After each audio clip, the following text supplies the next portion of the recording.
Okay. Thank you. I must apologize for the hats.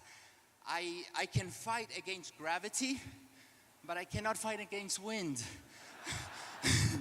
Sorry. It's very windy here for the hats. Maybe next time you will see me do the perfect hats. But this shows you that we're not perfect. Our perfection comes only through our Lord. I come, as I mentioned, from a circus family, and since I was very small, I thought I had everything clear. Since I was 6, I started to practice lots of hours a day, 2-3 hours a day. Then when I was a teenager, I practiced 7, 8, up to 8 or 9 hours a day. Sometimes not seeing that I would get better, but I persevered. And I think that's the key word, the perseverance, even if we don't see the fruits. Thank God now I do what I do because I persevered with my training. But when I was young, I thought that I wanted to juggle because I come from a family of entertainers, but because what other kids said in show business, I said the same thing. I wanted to be famous, travel the world, earn a lot of money, and have many girlfriends in every city. Those were my objectives. And I did reach those objectives, but I wasn't happy. They didn't give me the happiness I was searching for.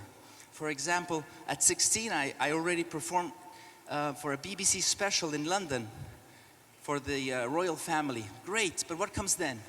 Okay, at 18, I performed at the Radio City Music Hall in New York. Then at 19 in Monte Carlo.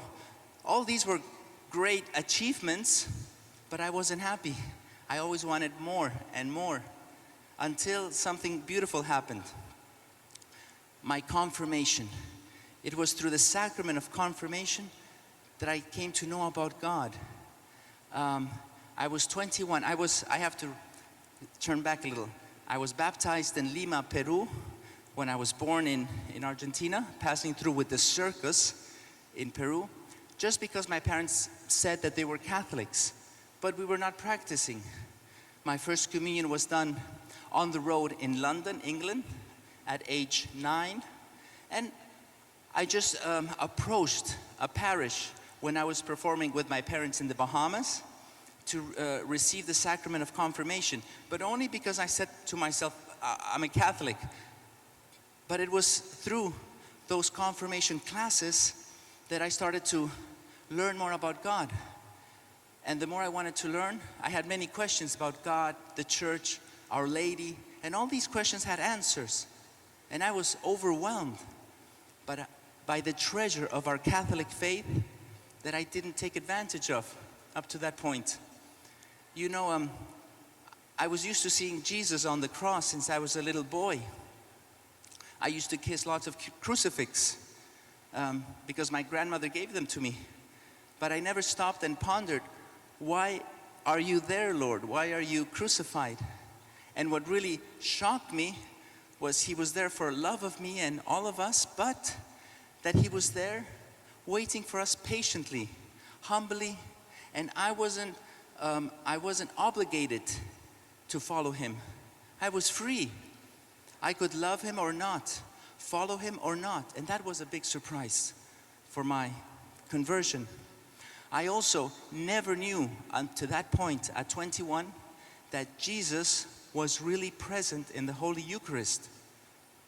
I was so surprised to hear about that at 21. I couldn't believe it. If Jesus is truly present in the Holy Eucharist, why aren't they taking tickets to go into the churches like the big rock concerts? Because Jesus is there present in every single church. It should be filled with people making a visit, going to Mass. I couldn't understand that. Truly, is God there? And I was so touched that I wanted to go every day to church to visit him at least once a day. After my confirmation, I went to Monte Carlo to work, and I said, going to church almost every day to pray, performing in the evening, I said, God, what do you want from my life now? And there I met a Catholic apostolic movement, the Regnum Christi. And through the Regnum Christi, I saw that I was able to give 1 or 2 years as a lay missionary. So I stopped everything in show business and gave this year as a lay missionary, as a co-worker. And that year, at the beginning, I wasn't sure if I would do a whole year because I'm not used to being away from show business.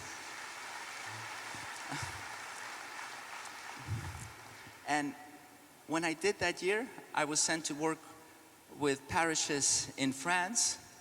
And after that year, I realized that that year was the happiest of my life up to then.